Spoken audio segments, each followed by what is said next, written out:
माता बहनों, आप सभी लोग जानते हैं कि 26 मार्च 2026 गुरुवार को चैत्र नवरात्रि की अष्टमी तिथि पड़ रही है।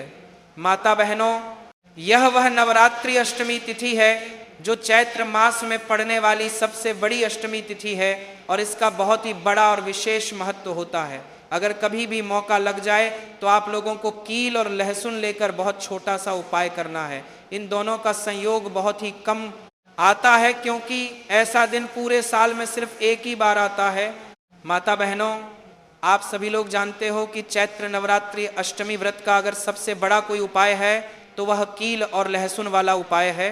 तो माता बहनों, जिन लोगों ने इस उपाय को न किया हो, मतलब पूरा साल निकल गया और उन्होंने किसी भी दिन इस कील और लहसुन वाले उपाय को न किया हो, पर माता बहनों आपके पास एक आखिरी मौका बचा हुआ है जो कि 26 मार्च 2026 चैत्र नवरात्रि अष्टमी तिथि व्रत के दिन है। तो इस दिन आप लोगों को इस वाले उपाय को जरूर कर लेना है। भले ही आपने पूरे महीने भर इस उपाय को न किया हो, पर अगर आपने इस चैत्र महीने के नवरात्रि अष्टमी तिथि के दिन इस वाले उपाय को कर लिया तो आपको इस उपाय को करने का वह फल मिलेगा जिसकी आपने कभी कल्पना भी नहीं करी होगी। इसीलिए आप लोग इस वाले उपाय को एक बार जरूर कर लेना ताकि आप लोगों के हाथ से यह मौका न जा सके और आपको इस उपाय को करने का फल मिल सके। माता बहनों, इस उपाय को आज हम आपको बहुत अच्छे से समझाने वाले हैं। इस वीडियो को देखने के बाद इस उपाय को समझने के लिए आपको कोई और वीडियो देखने की जरूरत नहीं पड़ेगी। तो चलिए उपाय को शुरू करते हैं। देखिए, इस चैत्र महीने के गुरुवार नवरात्रि अष्टमी तिथि के दिन ये इतना खास होता है, इतना महत्वपूर्ण होता है। देखा गया है कि कभी कभी बड़े बड़े पूजा पाठ अनुष्ठान से जो मनोकामना पूर्ण नहीं होती, वह चैत्र नवरात्रि अष्टमी तिथि के दिन एक छोटे से उपाय करने से ही आपकी मनोकामना पूर्ण हो जाती है। बहुत सारे लोगों ने इस उपाय को किया भी है और उनको इस उपाय को करने का फल भी जरूर मिला है। अगर आप लोग भी इस उपाय को करना चाहते हैं तो आप इस उपाय को पहले अच्छे से समझ लेना, सुन लेना, उसके बाद करना। आपको इस उपाय का फल जरूर मिलेगा। इस उपाय को कर लेने से आपके घर में चाहे किसी भी प्रकार की दुख और समस्या क्यों न चल रही हो, आपको उसका कारण भी नहीं पता है कि भाई ये समस्या किस कारण से चल रही है, उसका कुछ भी कारण हो सकता है, जैसे पितृदोष हो सकता है या किसी भी तरह का मंगल दोष भी हो सकता है। तो इस दिन आप लोगों को यह वाला उपाय जरूर कर लेना है।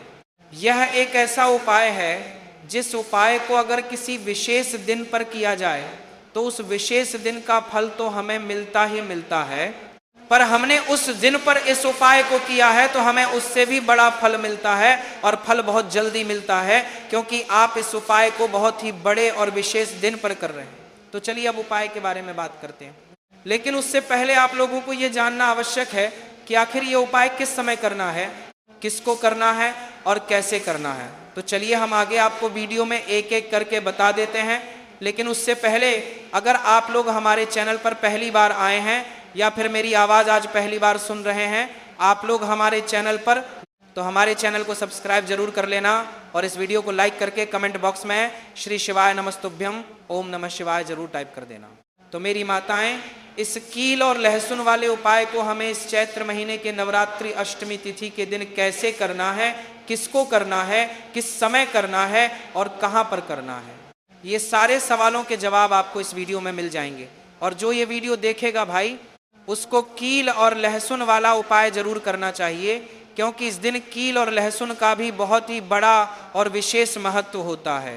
और बात आ जाए कील और लहसुन वाले उपाय की तो ये सोने पर सुहागा वाली बात हो जाती है और ये एक बहुत ही बड़ा उपाय हो जाता है इस नवरात्रि अष्टमी तिथि का। तो अब माता बहनों, इस कील और लहसुन वाले उपाय को आखिर करना किसको है, सबसे पहले हम लोग वो बात जान लेते हैं। तो देखो, घर की जो बड़ी माताएं बहनें होती हैं, उन माताओं बहनों में से कोई भी एक बड़ी माता बहन इस वाले उपाय को कर सकती है। और अगर आप चाहें तो अपने घर में से सभी सदस्यों को भी इस उपाय को करवा सकते हैं। किसी व्यक्ति की खुद की कोई मनोकामना है, खुद की कोई दुख और परेशानी है जो कि वह अपने लिए ही करना चाहता है, तो इस वाले उपाय को वह खुद अपने लिए भी कर सकता है। बाकी अगर कोई घर में से ऐसा है जो कि अपने पूरे घर परिवार की सुख और शांति के लिए यह वाला उपाय करना चाहता है, तो भाई वो भी कर सकता है, उसमें भी कोई दिक्कत वाली बात नहीं है। कहने का मतलब यह है कि इस उपाय को हर एक सदस्य भी कर सकता है और पूरे घर परिवार के सदस्य के लिए घर की बड़ी माताओं बहनों में से कोई एक माता बहन भी कर सकती है। माताएं बहनें अगर घर में बड़ा पाते के सदस्य के लिए उपस्थित न हो या यह वाला उपाय न कर पा रही हो, तो फिर घर का कोई बड़ा सदस्य भी इस कील और लहसुन वाले उपाय को कर सकता है, चाहे फिर वह पुरुष ही क्यों न हो, उसमें कोई भी दिक्कत वाली बात नहीं है। उसके बाद में दोस्तों जो अगला प्रश्न निकल कर आता है वह यह आता है कि आखिर इस उपाय को हमें किस समय करना है, सुबह के समय करना है कि शाम के समय करना है। तो देखो, इस वाले उपाय को आप लोग सुबह के समय भी कर सकते हो और शाम के समय प्रदोष काल में भी कर सकते हो। अब अगर आप पूछो कि गुरुजी सबसे उत्तम समय कौन सा रहेगा इस कील और लहसुन वाले उपाय को करने का, तो हम आपसे बस यही कहेंगे कि इस उपाय को आप सुबह के समय करेंगे तो ज़्यादा बेहतर होगा। बाकी अगर प्रदोष काल शाम के समय भी करेंगे तो भी अच्छा होगा, उसमें कोई भी दिक्कत वाली बात नहीं है। तो चलिए जानते हैं इस विशेष उपाय के बारे में। लेकिन उससे पहले एक प्रार्थना, अगर आप चैनल पर नए हैं तो कृपया चैनल को सब्सक्राइब अवश्य कर लें और वीडियो को लाइक करके कमेंट बॉक्स में जय श्री हरि विष्णु जी, जय माता रानी जरूर लिख दें, जिससे कि भगवान श्री हरि विष्णु जी और माता दुर्गा जी की कृपा सदैव आप और आपके परिवार पर बनी रहे और आपको कभी भी धन से संबंधित किसी प्रकार की कोई कमी ना हो। आज का यह वीडियो बहुत ही खास होने वाला है, क्योंकि गुरुवार नवरात्रि अष्टमी व्रत में किए जाने वाले 3 विशेष उपाय आज आपको इस वीडियो में बताए जाएंगे। ये उपाय आप अपनी समस्या के अनुसार कर सकते हैं। इन उपायों में आपको धन प्राप्ति के उपाय बताए, ये उपाय की सार लाने वाले 3 विशेष उपाय बताए जाएंगे, आपकी मनोकामना पूर्ति के उपाय बताए जाएंगे और जीवन में किसी भी प्रकार के संकट या समस्याएं चल रही हैं तो उनको दूर करने के उपाय बताए जाएंगे।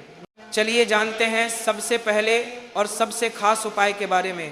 तो आज की वीडियो में ऐसा उपाय आपके लिए लेकर आए हैं जिससे आपके लाख या करोड़ों शत्रु भी परास्त हो जाएंगे और कभी भी लौटकर आपके जीवन में शत्रु नहीं आएंगे। अगर आप लहसुन में कील गाड़ कर इसे फेंक देते हैं तो कील और लहसुन से अब आपके शत्रुओं की छुट्टी हो जाएगी और शत्रु हाथ जोड़कर माफी मांगेंगे। मतलब वे सोचेंगे कि उन्होंने आपसे शत्रुता करने के बारे में क्यों सोचा और उन्होंने आपसे शत्रुता क्यों की। अब देखिए, अगर गुप्त शत्रु भी हैं, क्योंकि गुप्त शत्रु जिन लोगों के होते हैं वे भी व्यक्ति को बहुत परेशान करते हैं, तब भी आप देखेंगे कि आपके जो गुप्त शत्रु हैं वे भी परास्त हो जाएंगे और सामने से जो आप पर वार कर रहे हैं उनकी भी आपके जीवन से छुट्टी हो जाएगी। वे कभी आपसे शत्रुता नहीं करेंगे। या मान लीजिए आपको पता ही नहीं है कि आपके शत्रु कितने हैं या कौन आपका शत्रु है, क्योंकि कभी कभी शत्रु मित्र के रूप में भी आ जाता है। मतलब हमारा मित्र बनकर हमारे जीवन में आता है, जिन्हें पहचानना बहुत मुश्किल है। मान लीजिए आपको आपके शत्रु का नाम नहीं पता, यह भी नहीं पता कि शत्रु कितने हैं, यह भी नहीं पता कि शत्रु कितना ताकतवर है और किस तरह से आपको नुकसान पहुंचा रहा है, तब भी आप इस उपाय को करिए। क्योंकि अगर पावरफुल भी शत्रु है, बहुत ताकतवर है या बहुत कुछ आपके ऊपर करा रखा है या कराने के बारे में सोच रहा है, समझ लीजिए कि उसका सभी कुछ किया कराया इस उपाय को करने से तुरंत दूर होगा। तो शत्रु ने चाहे बंधनवार आपकी बुद्धि का करवा दिया हो, आपकी दुकान का करा दिया हो, आपके बिजनेस का करा दिया हो, वो भी खुल जाएगा। और आप विश्वास मानिए कि आपके जीवन में जो दुख और कष्ट आ रहे हैं ना, उनसे आपको हमेशा के लिए छुट्टी मिल जाएगी। मतलब कभी भी आपके घर में फिर दुर्घटनाएं नहीं होंगी, कर्जे जैसी समस्याएं नहीं बढ़ेंगी और लड़ाई झगड़ा भी बिल्कुल आपके घर से आपके जीवन से दूर हो जाएगा। देखिए होता क्या है, कभी कभी शत्रु इस तरह का कराया करवाते हैं कि घर के जो सदस्य हैं वे आपस में ही लड़ना शुरू कर देते हैं। क्योंकि जब घर में जो सदस्य हैं वे आपस में लड़ाई झगड़ा करते हैं, घर में क्लेश होता है, तो ऐसे घर में धन से जुड़ी समस्याएं भी आती हैं। उस घर में लक्ष्मी नहीं रुकती जहां लोग आपस में लड़ाई झगड़ा करते हैं। इसीलिए शत्रु ज्यादातर लड़ाई झगड़ा करवा देते हैं। दूसरी चीज कि जो व्यापारी होते हैं, जिनका अपना बिजनेस है, दुकान है, शॉप है और सामने दूसरे व्यक्ति की शॉप या व्यापार है। अब मान लीजिए आपका व्यापार तो बहुत अच्छे से चल रहा है और उस व्यक्ति का नहीं चल रहा, वह यह देख कर ही जलने लगते हैं, दुश्मनी करने लगते हैं कि इनका काम, इनका व्यापार बहुत अच्छा चल रहा है और मैं यहाँ कुछ नहीं कर पा रहा हूँ। तो वे जब कुछ नहीं कर पाते हैं तो शत्रुता निकालने लगते हैं। ईर्ष्या की भावना मन में इस तरह से उनके उत्पन्न होती है कि कभी कभी इसका रूप बड़ा हो जाता है। मतलब व्यक्ति हर वह बुरा काम करता है जिससे कि सामने वाला व्यक्ति पूरी तरह बर्बाद हो जाए। तो ऐसे शत्रुओं से आपको हमेशा बचकर रहने की जरूरत है और इस छोटे से उपाय को करने की आवश्यकता है। तो उपाय करिए और देखिए कि आपके शत्रु कैसे परास्त होते हैं और कैसे आपके जीवन से निकलते हैं।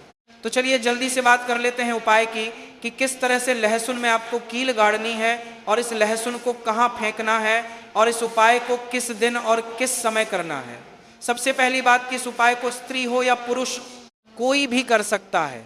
दूसरी चीज, इस उपाय को आप किसी भी दिन कर सकते हैं। देखिए उपाय की बात करें उससे पहले आप सभी से रिक्वेस्ट करते हैं कि वीडियो को लाइक करके चैनल को जरूर सब्सक्राइब कर लें, साथ ही साथ जयकारा लगा दें। पूरी सच्ची श्रद्धा से कमेंट सेक्शन में जय श्री राम लिख दें, क्योंकि संकट मोचन हनुमान जी बालाजी महाराज का आशीर्वाद ही है कि ये उपाय आप तक पहुंचते हैं। तो देखिए सबसे पहले आपको क्या करना है, एक साबुत लहसुन लेनी है। लहसुन साबुत होनी चाहिए, कटी हुई लहसुन यहाँ पर आपको नहीं लेनी है। इसी के साथ आपको क्या करना है, एक लोहे की कील भी लेनी है। कील जो आप यहाँ पर लेंगे वो नई कील बिल्कुल नहीं लेनी है, पुरानी कील लेनी है। आपके घर में ही आप ढूंढें कोई पुरानी कील पड़ी हो वो ले लें। इसी के साथ आपको क्या करना है, काले रंग का मार्कर पेन लेना है। मार्कर इसीलिए क्योंकि वो अच्छे से चल जाता है, यहाँ पर आप स्याही भी ले सकते हैं।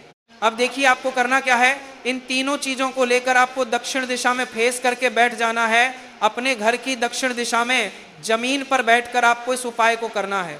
सबसे पहले लहसुन आपने ले ली। अब जो काले रंग का पेन या मार्कर आपने लिया है, उस लहसुन के ऊपर आपको उस कलम से शत्रु लिखना है। शत्रु क्यों लिखना है, क्योंकि देखिए शत्रु एक भी हो सकता है, दो भी हो सकते हैं, तीन भी हो सकते हैं और ज़्यादा भी हो सकते हैं, या गुप्त शत्रु भी हो सकते हैं जिनके बारे में आपको पता ही नहीं है। अब आप मान लीजिए नाम अगर उस पर लिखते हैं, इससे आपका एक ही शत्रु दूर होगा। लेकिन अगर आप लहसुन के ऊपर शत्रु लिख देंगे ना, तो आपके जितने भी शत्रु हैं सभी परास्त हो जाएंगे और जीवन से वे शत्रु भी दूर हो जाएंगे जो गुप्त तरीके से आपसे शत्रुता निभा रहे हैं। इसीलिए लहसुन के ऊपर आपको केवल शत्रु लिखना है। जहां आपने शत्रु लिखा है बिल्कुल उसके नीचे आपको लहसुन पर एक क्रॉस एक्स का निशान लगाना है। तो देखिए सबसे पहले आपने लहसुन पर नाम लिख लिया, उसके बाद आपने क्रॉस का निशान लगा दिया। अब उस क्रॉस के नीचे भी आपको एक शब्द लिखना है। क्या लिखना है, त्रिम। देखिए ये जो त्रिम आपने लिखना है ये सिर्फ एक बार लिखना है। इतना करने के बाद आपको एक मंत्र बोलना है। मंत्र आप ध्यान से सुन लें, मंत्र स्क्रीन पर भी आपको मिल जाएगा, यहां से आप नोट कर लें। ओम क्रीं क्रीं शत्रुनाशिनी क्रीं क्रीं फट स्वाहा। मंत्र आपको फिर से बता रहे हैं, ओम क्रीं क्रीं शत्रुनाशिनी क्रीं क्रीं फट स्वाहा। इतना आपको 11 बार बोलना है। और मंत्र जब आप बोलेंगे उसी समय आपको उस कील को, जहां पर आपने शत्रु लिखा है, उसी शत्रु शब्द के ऊपर आपको उस कील को गाड़ देना है। कील गाड़ने के बाद आपको क्या करना है, उस लहसुन को उठाना है। आप चाहें तो किसी कपड़े में रख लें, क्योंकि इस उपाय को आपको छुपा कर करना है, किसी को बताकर नहीं करना है। फिर आप किसी भी सुनसान स्थान पर जाएं, वहां छोटा सा गड्ढा कर लें और उस लहसुन को उसी मिट्टी में दबा दें, कील सहित दबा दें। कील निकालनी नहीं है, लहसुन और कील सभी को उसके अंदर दबा देना है और मिट्टी से ढक देना है। फिर अपने घर चले आना है। इस उपाय को आप कोशिश करें कि सूरज ढलने के बाद करें। जैसे ही सूरज ढल जाता है, हल्का सा अंधेरा होता है, उस समय कर लें तो ज़्यादा उत्तम है। तो चलिए बात कर लेते हैं अब अपने अगले उपाय की, जो आपकी मनोकामना को भी पूरा करेगा और आपके घर में हमेशा सफलता, धन की वृद्धि और सुख समृद्धि बढ़ाएगा। अब देखिए पीपल का जो पेड़ होता है, इसमें माँ लक्ष्मी और श्री हरिविष्णु का वास होता है। तो आपको क्या करना है, पूर्णिमा की शाम में या अष्टमी की शाम में जब सूर्यास्त हो जाता है, उस समय एक दीपक घी का श्री हरिविष्णु और माँ लक्ष्मी के नाम का जरूर लगा कर आना है। कभी आपके घर में निर्धनता नहीं छाएगी, धन से जुड़ी समस्याएं नहीं आएंगी। विशेषकर चैत्र नवरात्रि अष्टमी व्रत के दिन एक दीपक पीपल के पेड़ में जाकर लगा दें। अब जिन लोगों के घर के आसपास पीपल का पेड़ नहीं है, वे क्या करेंगे, तो देखिए, आप अपने घर के ईशान कोण में घी का दीपक जरूर लगाएं, क्योंकि यह वह दिशा है जहां मां लक्ष्मी, कुबेर भगवान और श्री गणेश का वास होता है। तो चलिए अब बात कर लेते हैं अपने तीसरे बहुत ही छोटे से उपाय की, जिस उपाय को करने से कभी आपके घर में बुरी शक्तियां, नेगेटिव एनर्जी और नजर दोष प्रवेश नहीं करते। तो करना क्या है आपको इस दिन? सबसे पहले तो अपने घर में 1 या 2 कपूर जलाकर पूरे घर में इसका धुआं दिखाना है, और मुख्य द्वार पर बाहर की तरफ आपको 2 दीपक जरूर से लगाने हैं देसी घी के, मां लक्ष्मी और श्री हरि विष्णु के लिए। यह बहुत ही छोटा सा उपाय है लेकिन बहुत लाभकारी है। तो इस उपाय को करिए, आपको लाभ होगा और जितनी भी समस्याएं, दुख, कष्ट आपके जीवन में हैं बहुत जल्दी दूर हो जाएंगे। अगर ये उपाय आप सही तरीके से पूर्ण सच्ची श्रद्धा और निष्ठा के साथ कर लेते हैं, श्री हरि विष्णु और मां लक्ष्मी पर विश्वास करके कर लेते हैं, तो आपको फल जरूर मिलेगा।